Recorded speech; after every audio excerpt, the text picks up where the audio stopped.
Chers frères et sœurs dans le Christ, aujourd'hui le 15 septembre, un jour après la fête de l'exaltation de la croix glorieuse, comme signe et symbole de notre salut et de notre rédemption, nous célébrons aujourd'hui Marie comme la mère de cette douleur.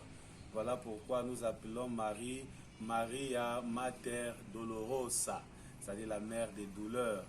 Marie s'est associée, a fait corps avec son fils durant tous les temps auxquels son fils a connu la souffrance.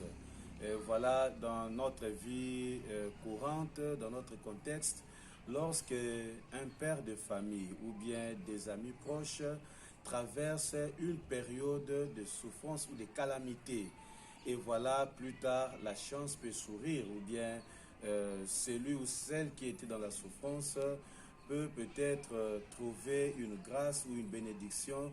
Voilà, il reçoit les moyens, donc il devient friqué. Alors la toute première réaction serait de penser à ceux ou celles avec qui on a dû traverser la période des souffrances. On devient reconnaissant envers eux et on veut à ce que ceux ou celles qui ont souffert avec nous soient les tout premiers bénéficiaires de la richesse acquise. Voilà pourquoi Marie est associée en même temps à la gloire de son Fils, parce qu'elle a accepté de traverser la croix avec Jésus-Christ son Fils. Il y a donc cette douleur de la Sainte Vierge Marie. La toute première douleur de la Vierge Marie, c'est la prophétie de Siméon. Voilà, dans l'évangile de Saint Luc, au 2e chapitre, Siméon fait savoir à Marie que l'épée transpercera son cœur. Et Marie accepte cela.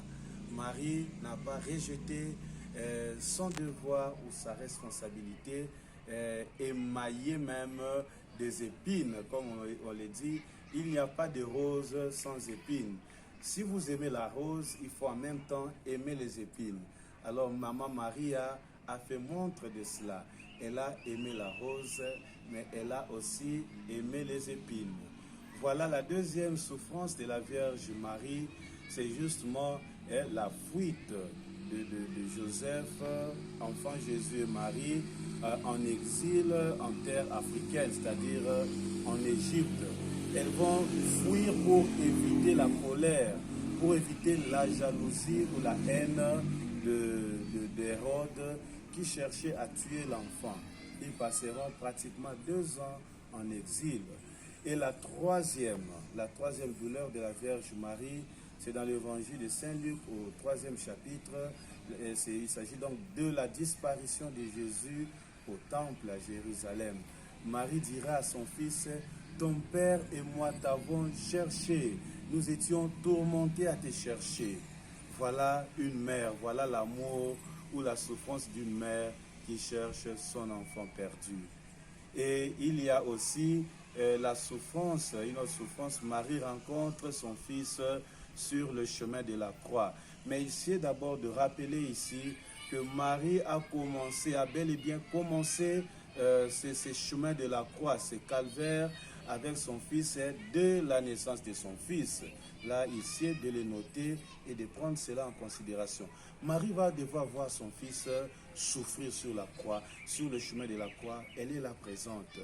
Voilà qui est cette mère qui peut accepter de voir l'atrocité, comment son fils sera puni, comment son fils subira même la passion, innocemment. Et il y a aussi la crucifixion de Jésus comme douleur de la Vierge Marie. Et la crucifixion perce le cœur de Marie. Et Marie au pied de la croix avec d'autres femmes et avec les disciples que Jésus aimait beaucoup. C'est celui qui a écrit l'évangile, donc la personne de Jean. Il y a Jésus sur la croix crucifié qui sera en même temps, je dirais, son fils sera transpercé. Marie va devoir voir cela. Et finalement, voilà, son fils sera détaché de la croix et Marie va accueillir son fils déjà mort. Voilà une mère qui accepte la souffrance. Mais parce qu'elle s'est associée à la souffrance de son fils, elle est en même temps associée à la glorification de son fils, notre Seigneur. Marie est aussi là avec nous. Comme mère, elle traverse des moments difficiles avec ses enfants, nous les chrétiens. La souffrance d'aujourd'hui, je pourrais ajouter, si vous me le permettez, une autre souffrance, la huitième peut-être, une autre douleur.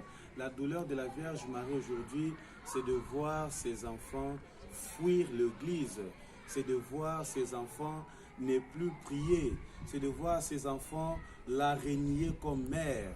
Il y a une sœur qui nous disait, une sœur moniale, qui nous disait une fois dans notre maison mère, une sœur SSPS, appelée de la branche féminine des SVD, qui nous disait, il ne faut jamais faire pleurer la Sainte Vierge Marie. On fait pleurer la Sainte Vierge Marie lorsqu'on n'obéit pas à son Fils. Mais c'est lorsqu'on fait tout ce que son Fils nous demande. C'est lorsqu'on l'accepte comme mère, voilà, on associe Marie dans notre vie, notre souffrance devient la sienne et nos difficultés deviennent aussi la sienne.